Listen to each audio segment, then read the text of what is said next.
What does 150 mean to me? The story is not complete. There is much more that we can do, and we can work together and have the opportunity to do that and to do it with integrity and courage.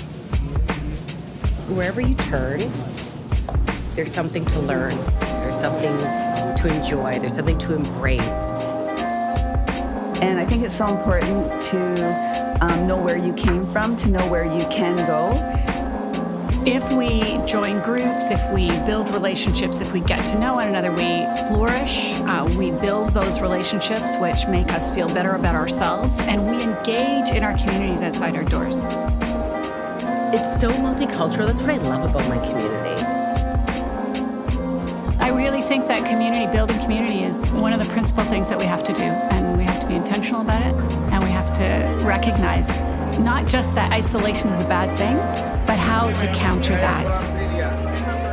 From Syria. If we can get beyond that isolation and address that isolation and be intentional about it, then I think that that's what communities are. We have tons of work yet to do, but I think that there are voices and communities, particularly coming out of places like Scarborough, where diversity is the norm, that I think have much to say to Canada. So the Canada 151, for me, is building on what our heritage has been and continuing to place ourselves in a future that raises up the dignity of all humans.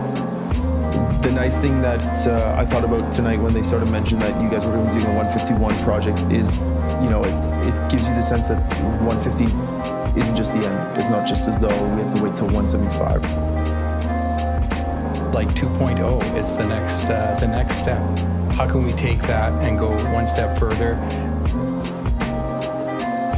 I've been privileged to watch the diversity of the city grow and deepen, and that's been a really great thing.